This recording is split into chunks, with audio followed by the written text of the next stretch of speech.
Hello. Hello. Welcome to another episode of Story Not Story. We are not actually telling the stories in this episode. No, we're not. Because we are laying here, well, you're laying, I'm sitting next to the couch with our new baby. Our new baby. We got a baby, guys. We had one. A lot of crying, a lot of sleepless nights we're having right now. We're so tired. Send help. But we still plan on doing these podcast episodes as much as we can in the future. Yes, eventually. But for now, we have special guests, Mark Gray and his daughter Fiona, who lended us their stories. Lent, there you go. And Mark Gray is if you don't know, he does a channel called Profesor Puppet on YouTube. It's a puppet. I think the puppet is his own person. I think they're separate people. It's up for debate as to sure. Who Professor Puppet is. But they also do a podcast together, him and his daughter, called Crafty Time. Crafty Time. Which is about making things. They interview people who make things. They just talk about making things. I was on an episode of that. Yeah, you were. It's my favorite one of theirs. But not because of me, because of other reasons. Oh, okay. Yeah, that was not believable. And Ada, do you want our new daughter Ada? I'm going to ask her if she wants to say anything. Oh, no. She, in fact, does not. No, she's 7 days old now? She is exactly 1 week old. Yeah. So, she hasn't said a thing yet. I know. She's cried a lot. She's cried so much. Yes. All right. Well, without further ado, take it away, Mark and Fiona. Yes. Thank you. That was some ado. I said no further ado. Oh, crap. Welcome back to Story Not Story. I'm Mark W. Gray, and this is my daughter, Fiona. Hi, Fiona. Hi, Dad. We're not actually on a couch together or on a bed together. We're in Los Angeles and Edinburgh, Scotland. Los Angeles, California, America, to be specific. So we're actually very far apart. We're very far apart. But thanks to the magic of the internet, we are going to help you to fill a gap in your schedule during what I assume is a very busy time now that China has had her lovely baby. And your lovely baby, too. Hooray! I think they're going to call Congratulations. They're going to call it Ada, I think. Isn't that Congratulations. Nice? That's very sweet. So very cute. I'm sure it's a lovely baby, and they're having a great time. I remember when you were a baby. Aw. I remember that you were born. It was just like every other human on Earth. You were a baby once. And I guess I was too. Really? If we all were, yeah, but at different times. Okay. And, but China and Craig are probably, hopefully, listening to this either in a hospital or in a quiet, place in their apartment in Austin there, while perhaps breastfeeding.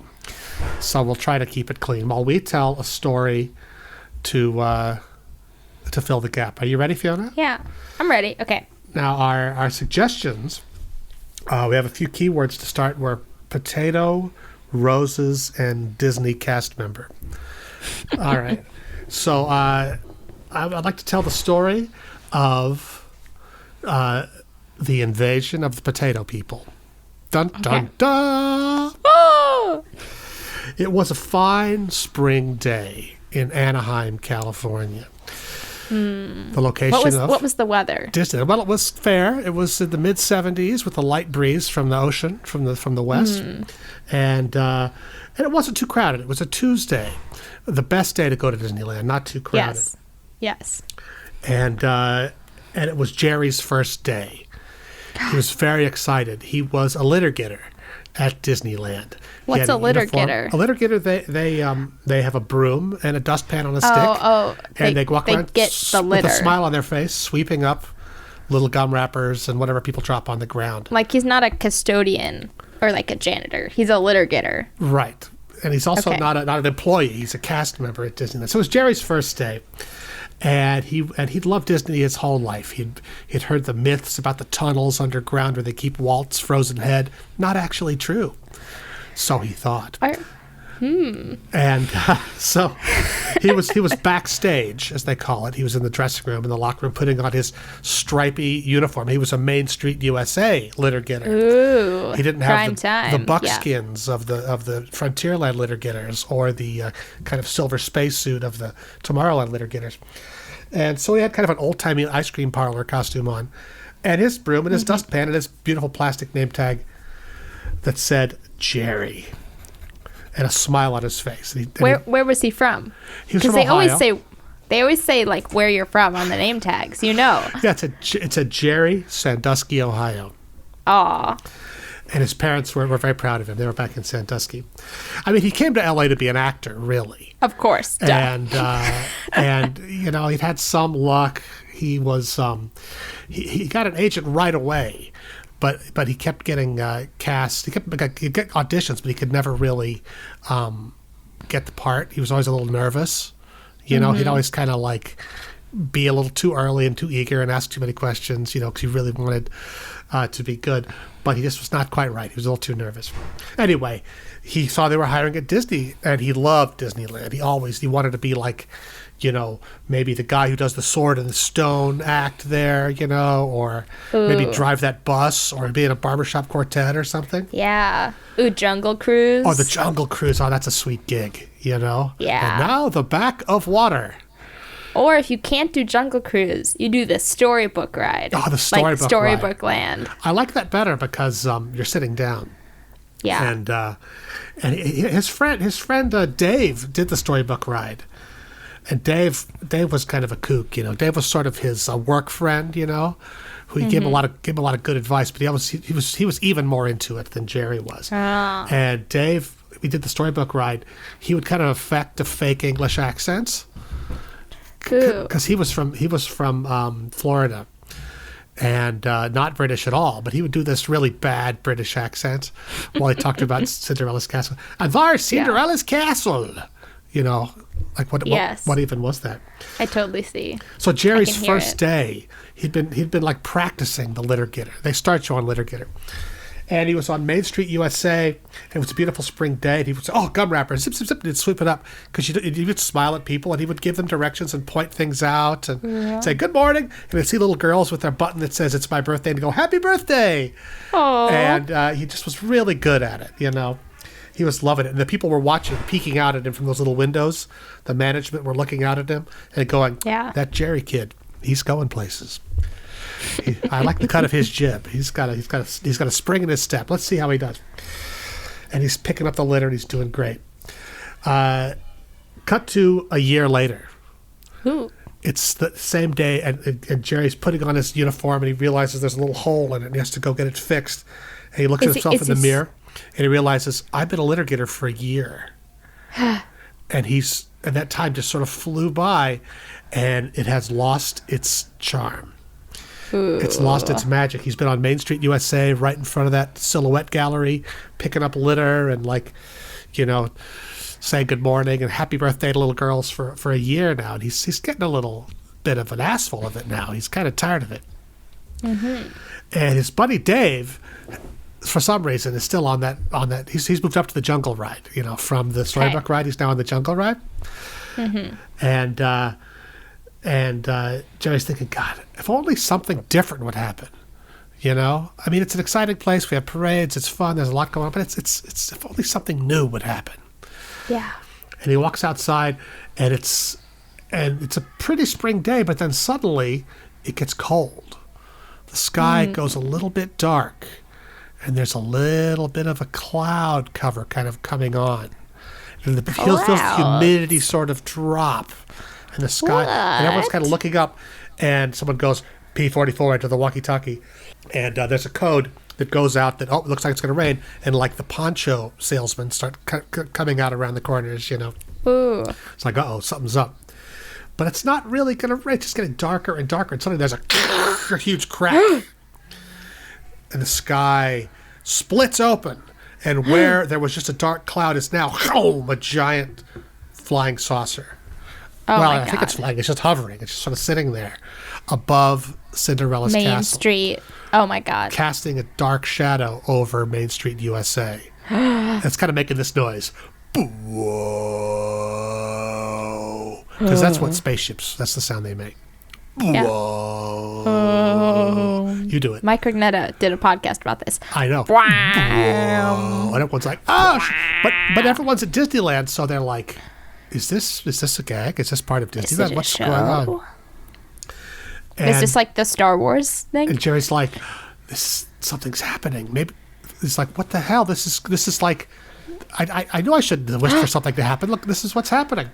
And people are like running around and they're telling him in the walkie-talkie, be cool, tell everyone to remain calm. He's like, it's okay, everybody, it's okay. Don't worry, everybody, it's okay. But privately, he's like, wetting himself. He's terrified that something bad is happening. And everyone's looking up at this giant, dark spaceship encrusted with little spires and lights and, towers and techie stuff, just like you've seen in every sci-fi movie. And then suddenly there's this like this crackling noise, like speakers getting turned on everywhere, and everyone kind of holds their ears, like, ew! And you hear, people of Earth! And everyone goes, me? Everyone starts pointing at this, me? You me? And it's like, we are the potato people. And everyone kind of goes, what? Wait, are potatoes not from Earth?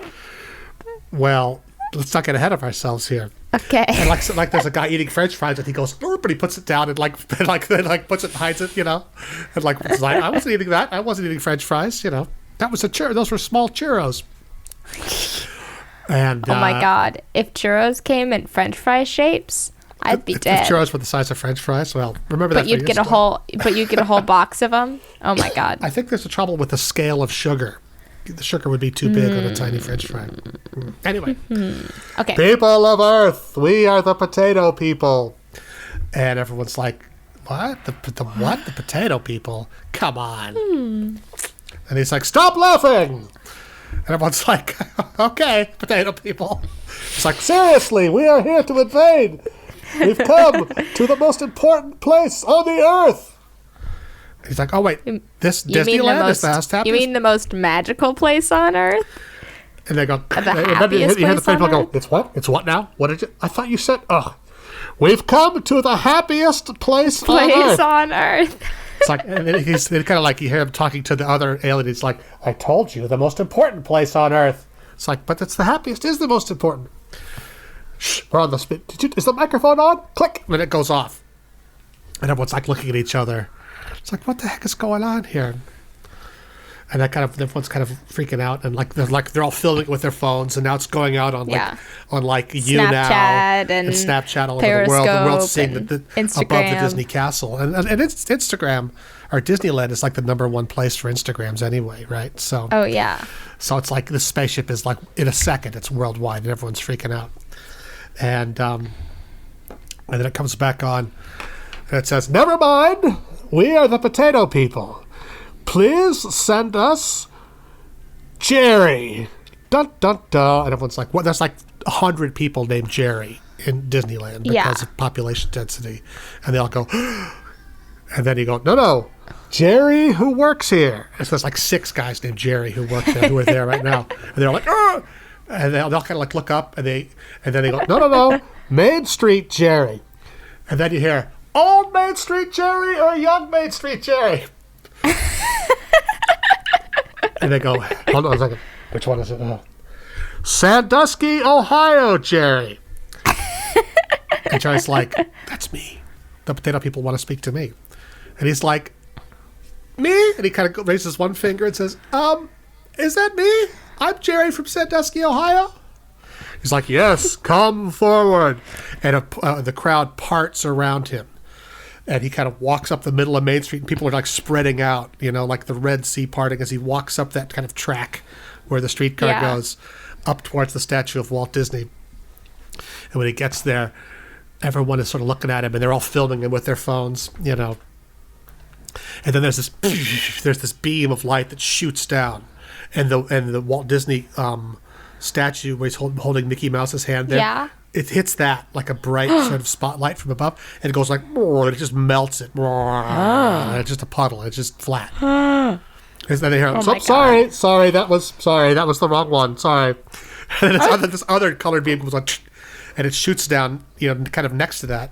And then there's this potato, the 6-foot-tall potato with little feet, kind of like those eggs in the egg commercials. Appears. It's covered in eyeballs. Like looking in every direction. Sounds kind of terrifying. But it's kind of dopey looking at the same time. Okay.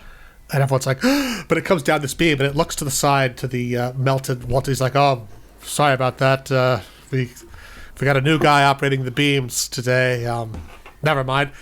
I am Spuddo, emissary of the potato people. You, Jerry. We've come to find you.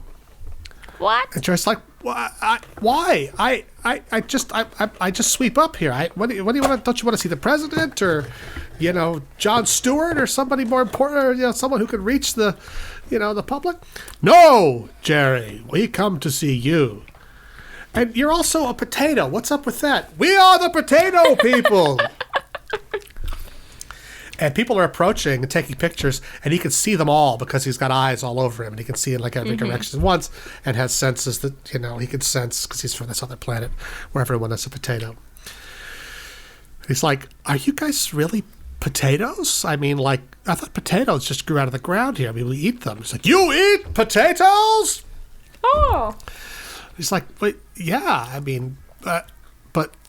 They don't have eyeballs. They call them eyes. They have these little sort of stems that grow out of them, but they're not actually eyeballs. They call them eyes, but they're just roots, I guess, or something. And it's like, no matter. Bring me one of these potatoes. Oh my God. And Jerry's like, I'm not really in the food service. I sort of sweep up. I could. Are you guys? And he calls it his walkie-talkie. And he's like, They want a potato. And everyone's like, I know. Just keep talking. And by now, like, helicopters are coming around, and there's like, security is scurrying up, and like Goofy's there, and Mickey and Minnie, and like the wolf from the Three Little Pigs is there for some reason. And like everyone is like gathered around, but they're all kind of staying back because it's kind of an intimidating scene, with the melty beam and everything. Yeah. And there's a restaurant right there, but they actually have baked potatoes. So they bring, so he's like, I think the Carnation, I think they have, you got any potatoes in there? And they bring out this potato, and then this other, person comes out, and, it's Dave from the Jungle Ride. Oh. He was on a break. He was like eating lunch, and he was like, oh my God, that's my friend. That's Jerry. Oh yeah. Shit. And so he's out of costume, he's just sort of dressed like a civilian, but that's how he's able to walk around. And he goes back, he runs back there, and he knows people back there, and he's like, give me a potato. He's like, what the? And they get a potato, and he runs out, and he's like, here, this is a potato, dude. Here be thine potato, my emissary. And all of the little eyeballs on the potato monster go, they all kind of twist forward and look at and they're kind of scanning this little potato, and he approaches there, and he's standing next to Jerry. He's like, thanks, man, thanks. Yeah, this is a potato. We eat millions of them in America. They're from America. They eat them. They call them chips. We eat French fries. We slice them up and fry them. But I mean, you look, and it's like, aha, I see the problem. We are not actually potatoes. We just sort of look like potatoes, and our software that does the translation used the word potato to describe us.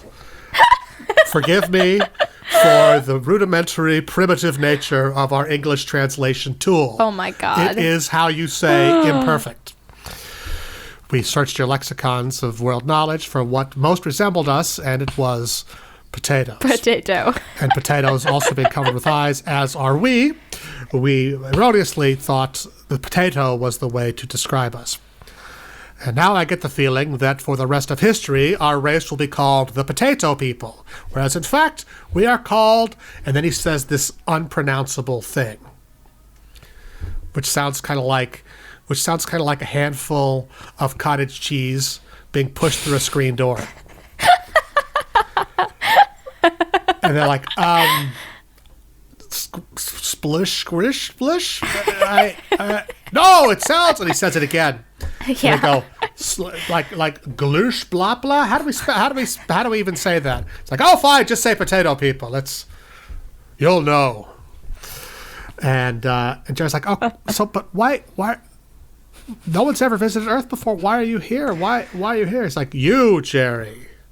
We heard your wish for something different to happen today, because we were monitoring from the ionosphere the thoughts of everyone in this happiest place on earth, and you were the one who was unhappy.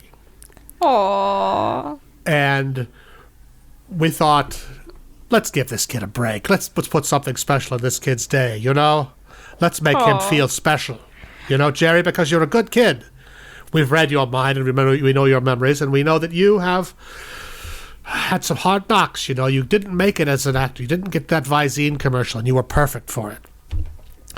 But now that you've been the first human on Earth to speak to the potato people, do we have to say potato? Can we say something else? What about pomme de terre? That's French. Okay, pomme de terre people? That's worse. I don't like that at all. Look, we're going to workshop this.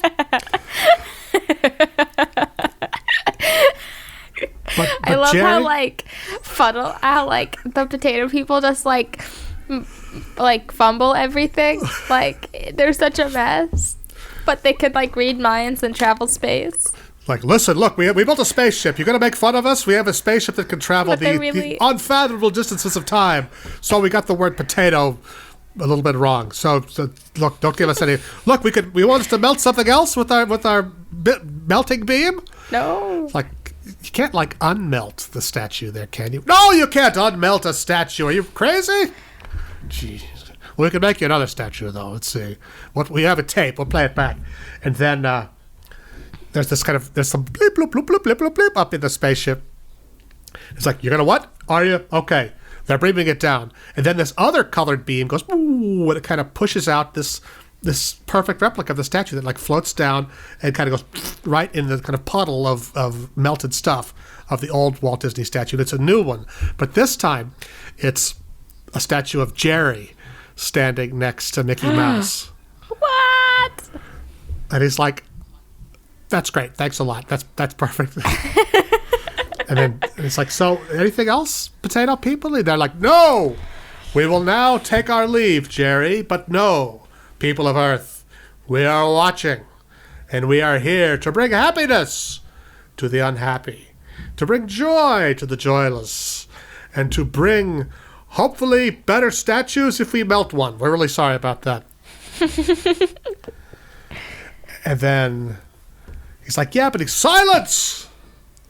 We must remain cryptic. I will now take my leave. And then this other beam sucks the potato man back up in the spaceship, and the spaceship goes, and it just shoots off into outer space like it's a speck in a second.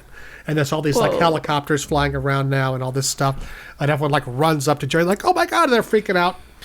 And it's all over the world. And if this were a film, then it would cut to news all over the world and Jerry on talk shows being interviewed. And turns out he's really charming, and he's really kind of a fun guy, and he's actually got a lot to offer. And this little taste of fame is all it took to kind of put him into the spotlight. And, soon he had a very successful YouTube channel and a podcast and a sitcom on CBS. It didn't last that long, but the next one is going to be better. Hank Green's new book? Wait. Maybe. And that's the story of the invasion of the potato people. Dun, dun, dun. Dun, dun, dun.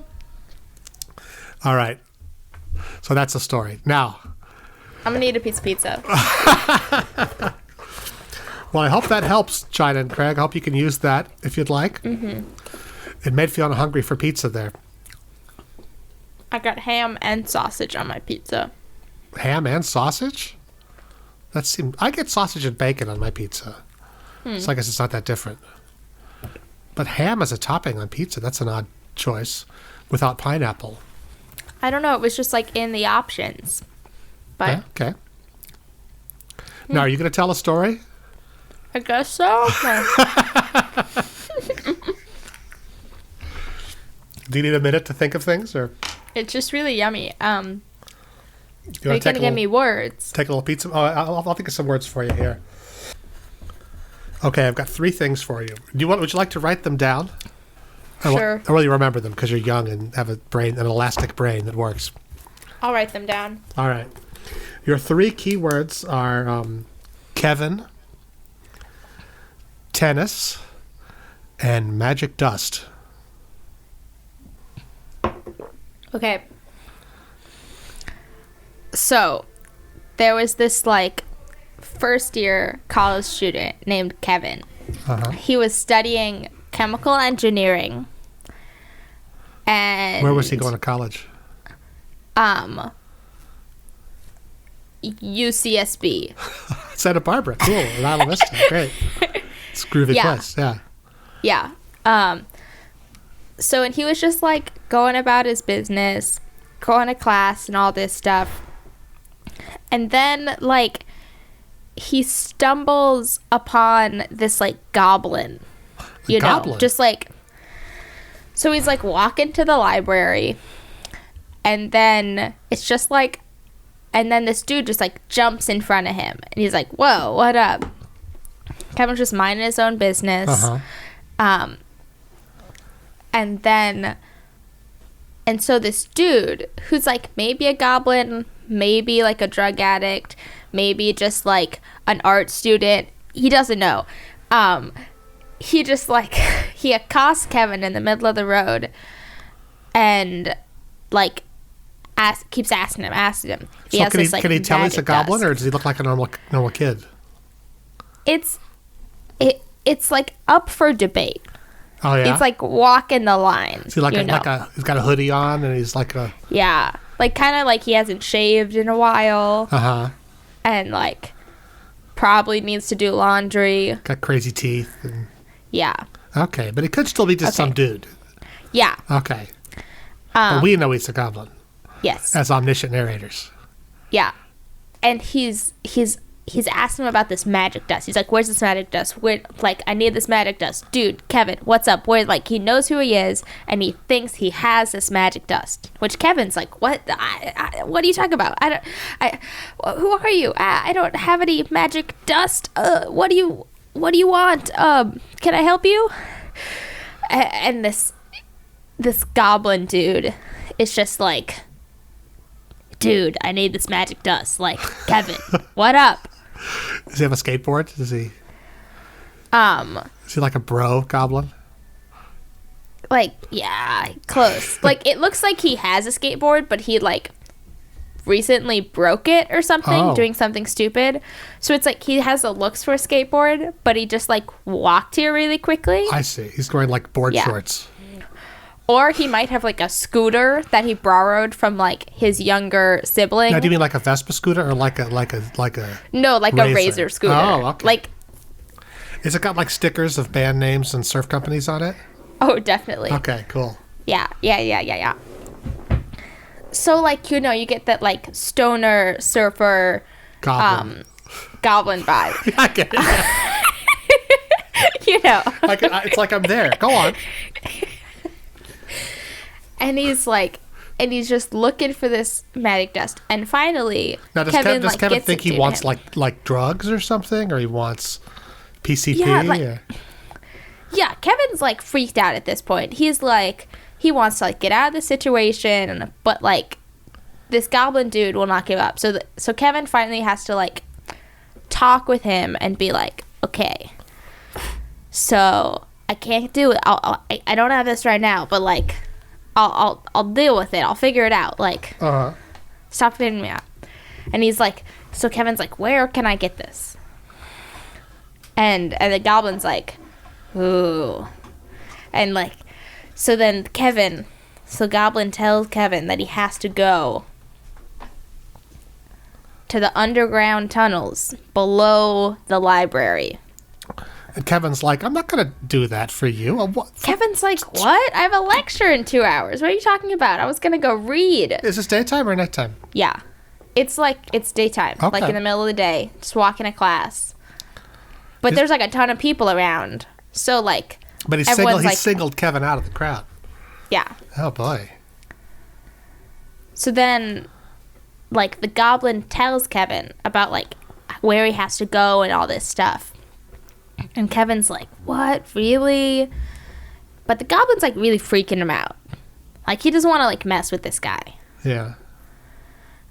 So Kevin's like, okay, I'll do it. But he's, like, very unsure. But so he does do it. So and he gets the goblin to, like, leave him alone. It's like, okay, I'll do it. Okay, yeah. So he goes to the library, and he has to go, like, behind it and through this, like, kind of, like, alley and doorway that looks like it's where, like, they, like, take the trash out. Like the loading dock back area. Yeah. And then he finally, like, finds the place, and he, like, tries to open the door, and it, like, goes, like, chunk, and it's just, like, it's stairs. Okay. Going down. So he's like, oh, shit. And he, like, pulls out his iPhone and turns on the flashlight. Okay. And, like, heads down the stairs. How's his battery life at this point? It's like midday. Okay. So he's a good, like, 70% battery life. Okay. So, all right. But, like, the data, he's probably, like, losing Wi-Fi right now. It's not good. Okay. It's like searching for the satellite, so it's really sapping the battery underground. Oh, yeah, I know what you mean. So he goes down. It starts getting scary. The battery life. The iPhone's going down. Yeah, it's scary. So he goes down these stairs, and the goblin told him, you have to go down the stairs and then, like, turn right, and, like, you basically, like, go, like, you followed the geography of the library to, like, the very, like, center of it. And then you'll meet this other guy, and he has the magic dust. So this goblin has given specific instructions to Kevin. Yeah. To get this stuff. Did he explain? Is he going to pay him for it, or is he going to just? At this point, Kevin was just, like, really freaked out and, like, a bit of a doormat. Like, he didn't, like. Oh yeah. He probably should have, like, done a bit more inquiry. He probably should have, like, vetted this guy a little bit. Yeah. It's just like. But he's, like, a freshman in college. Like, maybe he thinks this is just what college is like. Like, there's goblins giving you quests all the time. Is he a major in, like, goblin questing or anything? No. He does, like, he usually, like, sits in a lab or, like, at a computer. So this is, like, good exercise for him. This is kind of. Yeah. He's like. But he knows the library well. So he's like, okay, I think, yeah. So he's, like, going down these passageways. And it doesn't seem that bad. It just seems, like, kind of, like, not very well lit. And, like, maybe a little water damage. But, like, there's no rats and, it's not like flickering sewage. lights and cobwebs and, right now it's just like maybe rats. This is just like the basement where they, like, store stuff, you know. Okay. But he keeps going, and he's, like, basically, like, winding down this hallway. And he's, like, he can get a little bit of GPS on his phone, and he's, like, looking at where he is, and he thinks he's in the right place. And then and then a light turns on, and he's like, and then he meets Sam. Sam. Okay. Writing that down. Sam. Sam. And Kevin's like, do you have magic dust? Like, but Sam like, Sam yes. Sam's just like, but first, you must win in a game of tennis against me. Underground tennis. Uh-oh. Is there a whole, like, underground tennis circuit down there? Oh, yeah. And Kevin's like, I played badminton in high school a little bit, but, like... Tennis? Oh, like, this is what he's thinking. Oh, yeah. But he's like, I'm already, like, this deep. I guess so. And so Kevin's is this guy like, also a goblin, or is he, like, a troll or something, or... This guy, he's, like, tall and blonde and, like, kind of like a mean frat boy look. Okay. He's like a big Aryan jerk. Yeah. Okay. I get it. Okay. And he's really good at tennis. Does he call him bruh? He's like, dude, Okay. gotta play tennis. You want the magic dust. You gotta. Does he have to beat him in tennis? Does he have to like beat him? You have to beat me in tennis. Yeah. Oh boy. And Kevin's like thinking, he's like, oh god, what am I gonna do? Like, he's not good at tennis. This guy looks like he has really big arms and stuff. It's like, I don't even want the magic dust. It's just for this goblin who I owe nothing to. So Kevin has a work ethic, and he's great to do this, so he's got to carry on. Yeah. Right? Okay. But all this crazy stuff is going through Kevin's head. And then Sam is like, play tennis. And Kevin's like, oh, okay. But he's like kind of freaking out. And Sam like gets up and turns around and like unlocks this door. And it makes a big like chunk sound. Yeah.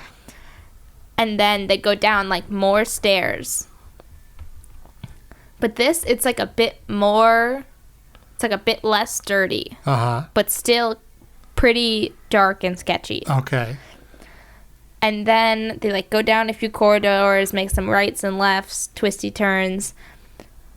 And then they finally stop at this other door, another lock to chunk. And then it opens on this beautiful indoor tennis court. Oh. That's very odd because it's an indoor underground tennis court. Is it like all green with like fluorescent lights and there's like bleachers around it? So full of like weird monsters? It kind of looks like an interrogation room. The top but light, like yeah. a tennis court. Okay.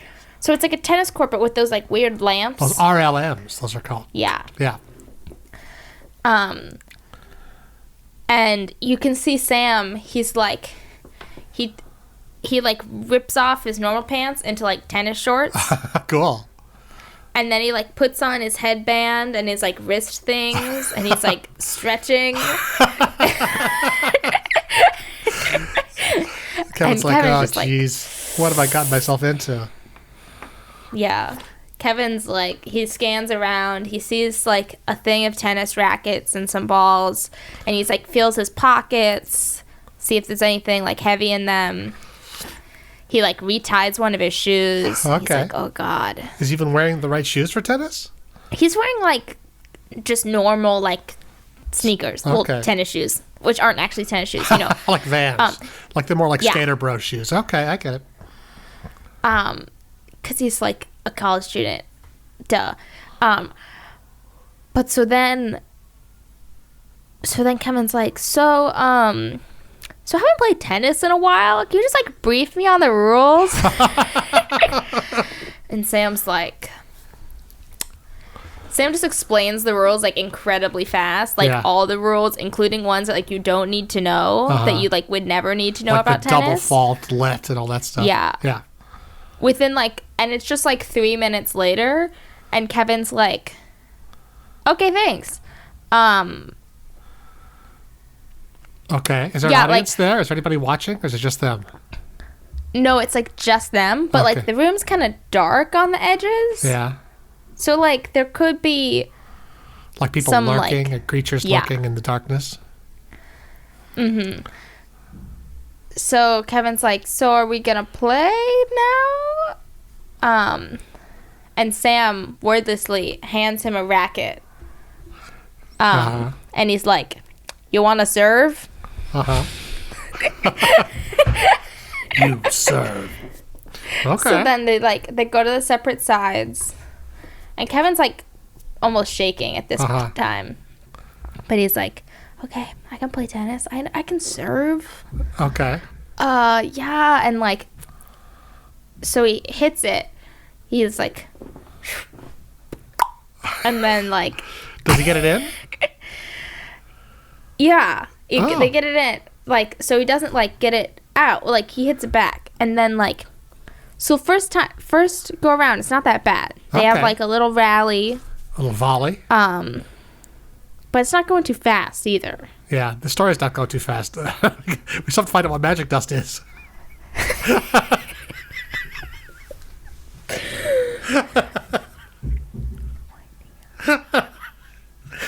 Okay, so they're playing tennis, and then okay, so they're playing tennis. What's the score?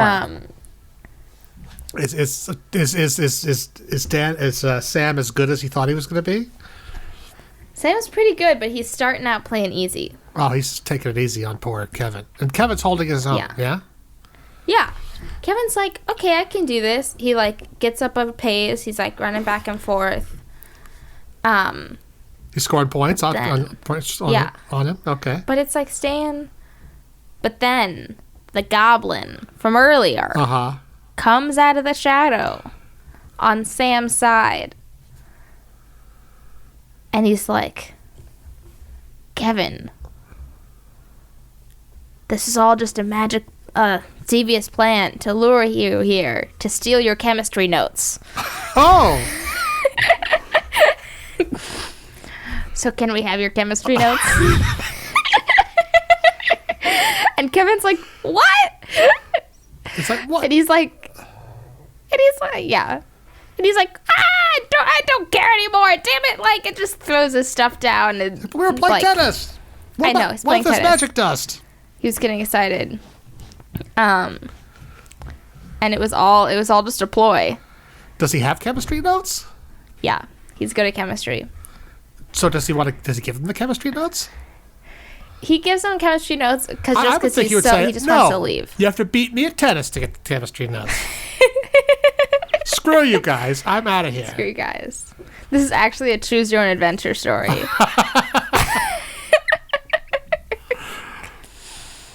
But yeah. And then So does he what happens? Does he give him the chemistry notes or does he he kind of like is just in shock for a few moments. And he's like, "What?" And then he starts asking all these questions, like rattling them off. He's been pretty quiet so far. But he's like rattles off of these questions. And the dudes, they just kind of like, they were really intense before. They just kind of like chill out and they're like, no, we just want your chemistry notes. Like, so why didn't you just ask for them up at the quad instead of bringing me down this stupid tennis dungeon? Yeah. Kevin is really miffed. I would think he'd be pissed. He wouldn't want to give him the notes after that. You know. Yeah. Yeah, so then he leaves. He doesn't give him the notes. No notes. He's like, I'm done with this bullshit. And then leaves, runs upstairs. He's like, I don't dumb guys. I tell stupid goblin never going anywhere. Goblin tells me again. No. Damn it. This is what college is. And then Kevin gets an A in chemistry. Oh, okay, good. And Sam and the goblin learn how that you should study. And but what about the magic dust? Was there never any magic dust? There's never any magic dust. Oh, the magic dust. Okay. It's just a ploy. So what's the title of this story? That was the tennis playing goblin who didn't play tennis.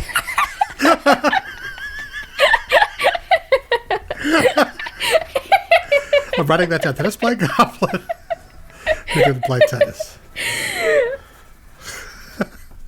That's excellent. All right, Fiona, I think we did it. I think we fulfilled the brief. Well, hopefully Craig and Trey can use one or both of these stories for their podcast, Story Not Story, to satisfy their audience. What? Is that a little fart for it? A little extra punctuation?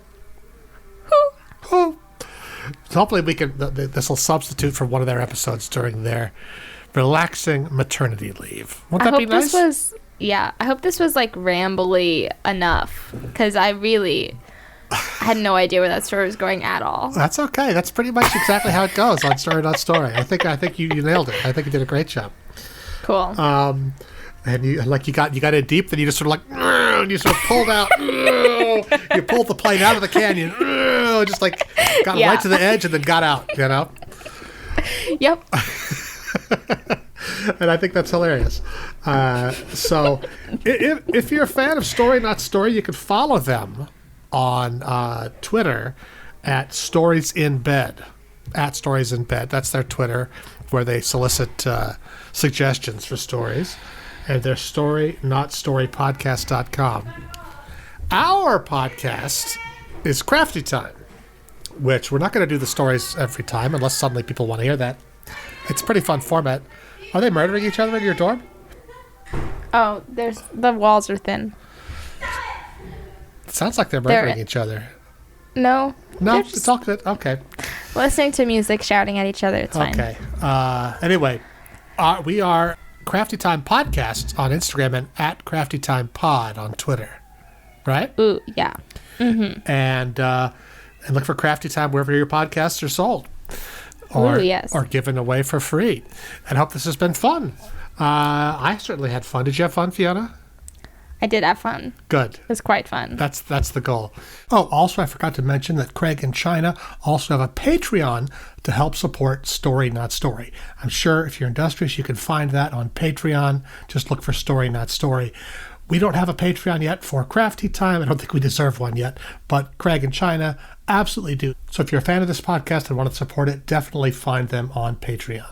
Thank you for listening to the podcast. Traditionally, podcasts ends when I stop recording. So, anything else to say before I push the button? So long, and see you tomorrow. See you tomorrow. Never mind. See you in the future. Or in the Bye-bye. past. Or in the present. Mwah. I will now push the button.